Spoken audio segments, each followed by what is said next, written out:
Հա, իդեպ այդ բենզինի թեմային։ Բենզինն էլ մի անդրադառնանք, հաճելի կինել Իշխան Սաղաթելյանի հետ հանդիպման ժամանակ էր դրա մասին ասում եւ զուգահեռներ էր տանում այսօր ներկրվող բենզինի եւ ցորենի հետ։ Այդ կանդրադառնանք, բայց չի ձուլվել։ Այո։ Չի ձուլվել, սոված երեխու աչքերին նայել է։ Հիշում եմ, թե ոնց եկած սննդի օգնությանը դեմ կանգնեցին ու ասացին մի բերեք։ Ու իդեպ ես ուզում եմ այստեղ իրենք քանի որ դա շատ են շոշափում, ես ուզում եմ դրա հենց իրականությունը ինչպիսին է եղել, երբ օգոստոսի արդեն վերջին, արդեն Արցախի հանրապետության նախագահ քաղաքական ուժերից պատասխան էր պահանջում այդ առումով որոշում կայացնելու, բնականաբար մենք որևէ որոշման մասին կայացրած չխոսեցինք, հակառակը նախագահին ասում էինք, որ դա բացառապես ինքը պիտի որոշումը կայացնի կամ ինչ որ կերպ ժողովրդի արձագանքով, որովհետև դժվար է քաղաքական որոշում կայացնել, երբ քո ժողովուրդը սոված է։ Եվ իրոք դա այն օրերն էին, երբ ժողովուրդը ինքը պիտի ասեր, ընդունում է ադրբեջանով եկող սնունդը,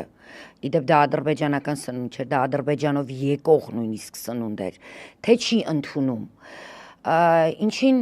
պատասխանը տեսանք, երբ նույնիսկ դրա հաջորդ օրը մեր ազգային ժողովի նախագահ խմբակցության ղեկավարների հետ գնացին հենց այդ հատվածը, Ակնայից եկող հատվածը, հա, Ասկերան մտնող, եւ բարիկադներ էր ժողովուրդը կազմել, կառուցել ու երեխաներ, մայրեր թույլ չէին տալիս։ Եկավ սնունդը։ Չէ, մեզ մոտ այդ սնունդը։ Չէ, դա արդեն 9-րդ ամիսն էր։ Դա հենց այրեղ, երբ արդեն եգիպտացորենի ալյուրն էլ չկար, ընդհանրապես ոչինչ չկար Ստեփան Արցախում ամբողջությամբ։ Ու ժողովուրդը թույլ չտվեց, այո, հողը եփելով։ Ու իդեպ ժողովուրդը թույլ չտվեց, դա հենց պատասխանն էր Արցախի իշխանություններին, Հայաստանի իշխանություններին, Ադրբեջանի եւ աշխարհի։ Ինչու՞, որովհետեւ գիտեք, մենք իրականում հեշտ է ասել, դուք մայրեր եք ու պատկերացրեք 9 ամիս ամսվա սկզբերին դու ընդհանրապես քո երեխային իր սիրած ուտեստը չես կարողանում տալ։ Դա ինչ որ մի կերպ կարողանում ես բացատրել, բայց արդեն 6-7 ամիս անց մենք ընդհանրապես որևէ բան չէինք կարողանում տալ։ Եվ ես դպրոցում աշխատելով դրա ականատեսն եմ եղել, երբ երեխաները գալիս էին դասի, իդեպ բացակայություն չկար, գալիս էին բոլորը ոտքով եւ գիտեք ինչքան դեպքեր են եղել, երեխան ուշաթափվել է դասի ժամանակ, սփռտնած, գույնը գցած, բայց ինքը գալիս էր դպրոց։ Ինքը սոված գալիս էր դպրոց կամ հղի կինը ծննդատուն գնալիս սոված, կիսասոված։ Գիտեք, խմբեր կար սոցիալական ցանցերում, երբ գրում էին, այսինչ հղին սոված են տանը ոչինչ չկա, ով ինչ կարող է հասցնել եւ արագ ինչ որ խմբեր էին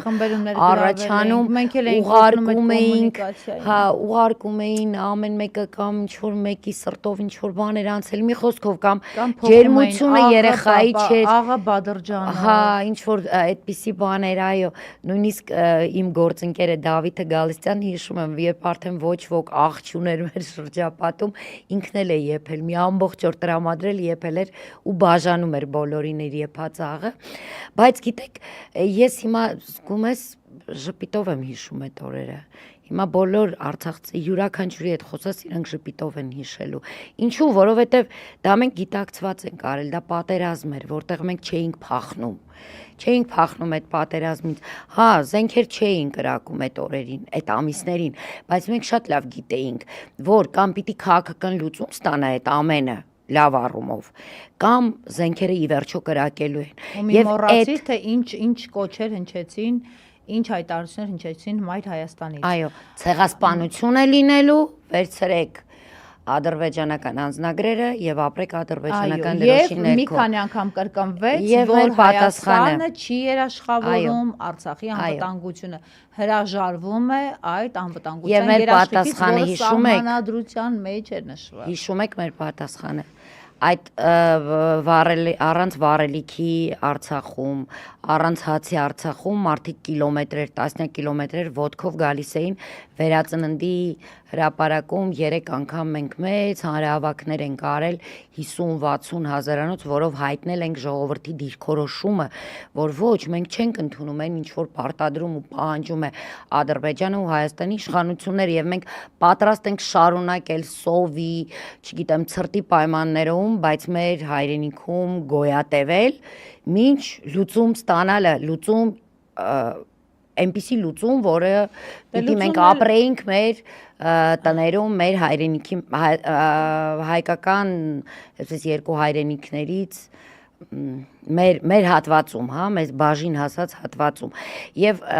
հենց այդ ժամանակահատվածում մենք ունեինք հնարավորություն, ես անընդհատ դա ասելու եմ, իսկ ով էր ասել, որ մենք չէինք կարող դուրս գալ, իսկ ով էր ասել, որ շրջափակման ժամանակ մենք չէինք կարող դուրս գալ, ով էր ասել, որ մենք դիմելով ռուս խաղապահներին չէինք կարող դուրս գալ, տեսեք, ես մի դեպք եմ պատմում, շրջափակման ժամանակ 14 երեխա մնացել էին Հայաստանի Հանրապետությունում, որից մեկը հենց իմ երեխան էր, իմ տղան էր, անչափահաս երեխաներ, իրենք մեկ օրով, այո, դեկտեմբերի 11-ին եկել էին, 12-ին պիտի վերադառնային, փակվեց ճանապարհը եւ մնացին 48 օր իրենք մնացել են Երևանում եւ այդ 48 օրերի ընթացքում մենք բանակցություններ ենք վարել Կարմիր խաչի հետ, որովհետեւ ռուս խաղապահների միջոցով պարզվեց, որ բերելը Արցախ անչափահասների համար այդքան անվտանգ չի կարող լինել, պիտի նաև ներգրաված լինեն Կարմիր խաչի ներկայացուցիչները եւ Կարմիր խաչին մենք ամիսներ շարունակ չէինք կարողանում համոզել, որ մեր երեխաներին բերեն, իրենք ասում էին ինչ եք ուզում տանել ավելի վատ տեղ, եկեք հակառակն անենք ընտանիքի միացում, ձեզ տանենք Հայաստան եւ թե մենք, թե մեր երեխաները հրաժարվել են այդ առաջարկից։ Այսինքն դուրս գալու հնարավորությունը եղել է 9 ամիս շարունակ, նույն հղիները, նույն ցանկացած ով որ կուզեր, որովհետեւ չէր դիմանում, այլևս չէր կարող դուրս կգար, ասեմ եղել են նաև հեշտապօգնության միջոցով իհարկե նաև այն պապիկը, որը դուրս գալուց գերեվարվեց, ձերբակալվեց իրենց կողմից, բայց եղել են նաև դեպքեր, որ այո, հիվանդների էին տեղափոխում, դու ճիշտ ես ասում, բայց շատերը հրաժարվում էին, այսինքն եթե Փաշինյան դու պնդում ես, որ մարդիկ փախել են, այդ փախել եւ ինչ է կարծում, եթե 120,000 արցախցի դիմեր ռուս խաղապահներին, որ մենք այլևս չենք ուզում մնալ, ուզում ենք դուրս գալ, մեզ պիտի մերժեին, ոչ, մեզ ուղեկցելու էին ու ճանապարհելու էին, դա մեր որոշումն է եղել, մենք չենք փախել սեպտեմբերի 19-ին, մենք չենք փախել սեպտեմբերի 20-ին, մենք չենք փախել, չի փախել մեր զինվորը, խոսում է զենքերից, այո,